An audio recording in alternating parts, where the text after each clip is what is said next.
America से आगे निकलना चाहता है चाइना। चाइना के साइज और इन्वेस्टमेंट के कारण चाइना का राइज इनेविटेबल है। लेकिन क्या ये सच है?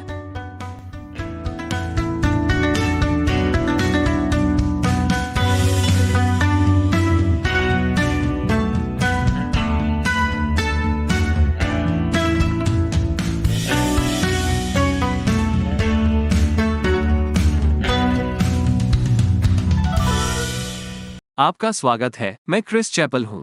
द्वितीय विश्व युद्ध के अंत के बाद से अमेरिका ग्रह पर सबसे शक्तिशाली राष्ट्र रहा है, लेकिन वर्षों से लोगों ने अनुमान लगाया है कि कौन इसे पार करेगा। कई लोगों ने भविष्यवाणी की थी कि सोवियत संघ अमेरिका से आगे निकल जाएगा। तब ये जापान था, लेकिन ये दोनों ही भविष्यवाणियां धरी रह गईं। जैसा कि मेरी अपनी भविष्यवाणी थी, स्टेंकनिया। मुझे अभी भी विश्वास नहीं हो रहा है कि आउटकास्ट ने इसके बाद दुनिया पर कब्जा नहीं किया। आजकल बहुत से लोग कहते हैं कि चीन अमेरिका को पीछे छोड़ देगा और इस बार चीजें अलग होंगी। कई लोग इशारा करते हैं कि कैसे चीन के 1.4 अरब लोग अमेरिका के 330 मिलियन लोगों को आसानी से बौना कर देते हैं। भले ही चीन का सकल घरेलू उत्पाद प्रति व्यक्ति अमेरिका का केवल 1 अंश है, चीन की जनसंख्या 4 गुना है और इसकी समग्र जीडीपी तेजी से दुनिया में दूसरी सबसे बड़ी हो गई है। तिथियां बदलती हैं, लेकिन बहुत से लोगों का कहना है कि चीन की विनाशकारी शून्य कोविड नीति के बाद भी चीन 2035 तक अमेरिका को पार करने की राह पर है। ये बदले में प्रौद्योगिकी और सेना में चीन के बढ़ते निवेश में मदद कर सकता है।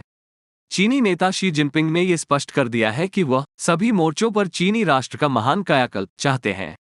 इसमें अधिक चीनी राज्य के नेतृत्व वाले खर्च और अधिक जासूसी के साथ अमेरिका के खिलाफ तकनीकी दौड़ जीतना शामिल है।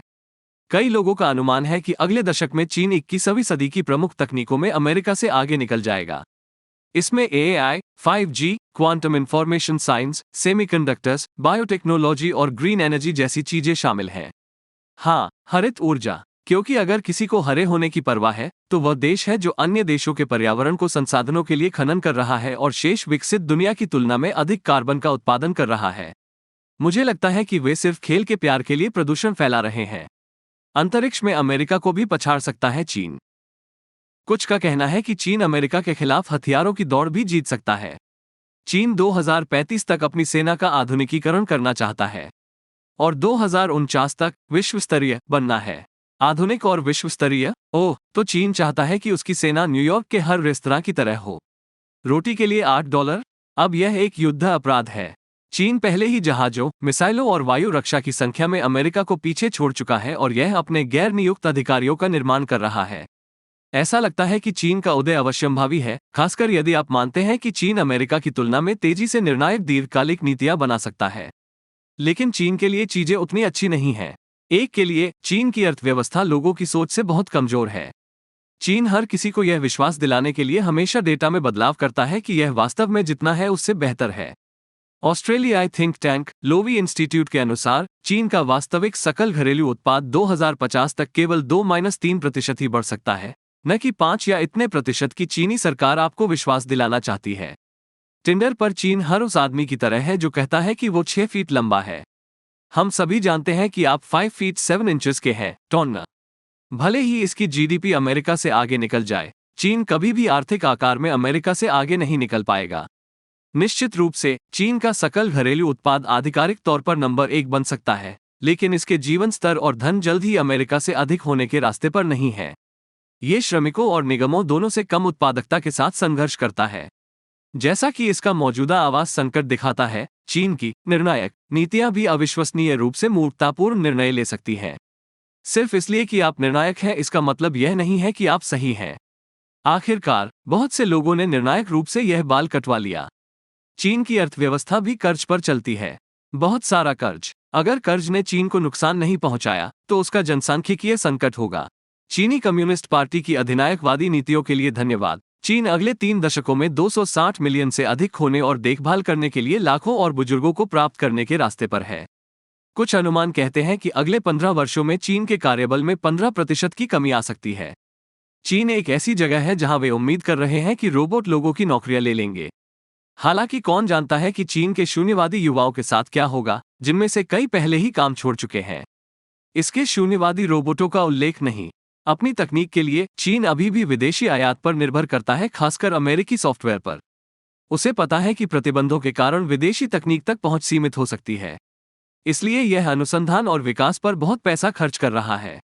लेकिन ये देखा जाना बाकी है कि क्या ये वास्तव में तकनीकी सफलताओं में बदल जाता है। चीन पैसे के मामले में बहुत फालतू है। भ्रष्टाचार मूल रूप से चीनी कम्युनिस्ट पार्टी में बेक किया हुआ है। इसकी सेना के बारे में भी यही कहा जा सकता है। हालांकि यह सच है कि चीन की नौसेना अमेरिका से अधिक है, लेकिन 2040 तक ऐसा नहीं हो सकता है। अधिक संख्या में हो या ना हो, अमेरिकी जहाज औसतन बहुत बड़े होते हैं और अधिक मिसाइल ले जाते हैं। आकर महत्व रखता है। सॉरी टॉन, ये भी संदेहास्पद है कि चीनी सैनिक अमेरिकी सैनिकों की तुलना में बेहतर प्रशिक्षित होंगे या अधिक सक्षम होंगे। भले ही चीन अमेरिका से अधिक उन्नत हथियार प्रणाली प्राप्त कर ले, क्या चीनी सैनिक उनका प्रभावी ढंग से उपयोग कर सकते हैं? उनके पास वास्तविक दुनिया के युद्ध के अनुभव की कमी है और एक कठोर और भ्रष्ट व्यवस्था में रहते हैं जो राजनीतिक वफादारी के लिए दक्षता को सीमित करता है। अब मैं यह नहीं कह रहा हूं कि हमें चीनी कम्युनिस्ट पार्टी को कम आंकना चाहिए, लेकिन हमें उन्हें जरूरत से ज्यादा भी नहीं आंकना चाहिए। हमें यह भी ध्यान रखने की जरूरत है कि चीन को खतरा बनने के लिए अमेरिका से आगे निकलने की जरूरत नहीं है।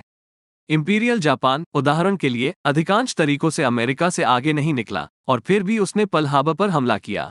हमें इस बात से डरने की जरूरत है कि चीन को ताइवान जैसे देशों पर हमला करने के लिए अधिक शक्तिशाली और आत्मविश्वासी बनने के लिए आवश्यक संसाधन दिए जा रहे हैं।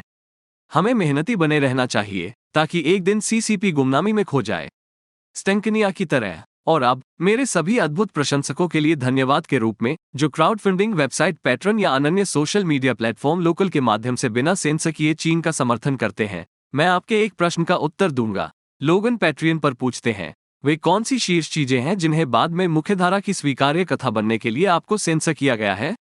वैसे लोगन, हमने पिछले कुछ वर्षों में यूट्यूब से अधिक सेंसरशिप देखी है। पहली बात जो मन में आती है वो ये है कि कोविड वुहान में गीले बाजार के बजाय प्रयोगशाला रिसाव से आ सकता है। ये कुछ बहुत ही विवादास्पद था जिसके बारे में लगभग 1 साल बाद बात करना अचानक ठीक था।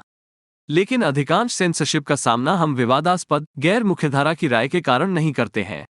जब तक सीसीपी की आलोचना करना एक गैर मुख्यधारा की राय नहीं है, जो मुझे नहीं लगता कि वास्तव में मामला है। अधिकांश यूट्यूब सेंसरशिप लोगों को नुकसान से बचाने के लिए यूट्यूब के अधूरे प्रयासों का परिणाम है, जो तब हमें रिपोर्ट करने वाले प्रो सीसीपी बॉट्स द्वारा शोषण किया जाता है।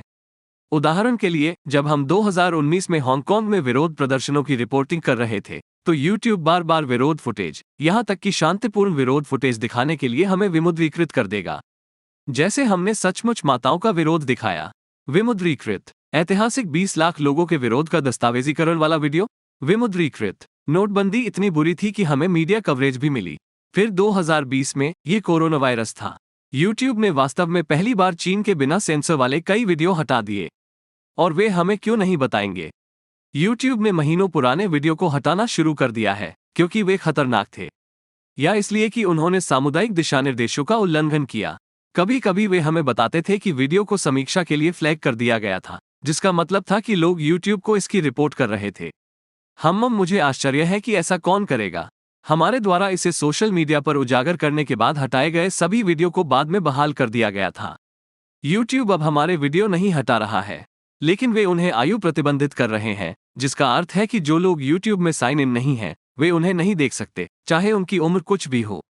उम्र की पाबंदी भी वीडियो के देखे जाने की संख्या को खत्म कर देती है। फिर से, हमारा मानना है कि इन वीडियो को सीसीपी समर्थक खातों द्वारा दुर्भावनापूर्वक फ्लैग किया जा रहा है, और वे अक्सर आयु प्रतिबंधित होते हैं क्योंकि हमने सीसीपी मानवाधिकारों के उल्लंघन के फुटेज दिखाए। मैंने इस समस्या के बारे में कुछ वीडियो किए हैं।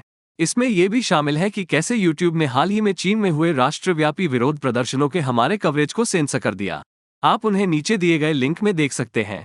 आपके प्रश्न के लिए धन्यवाद लोगन।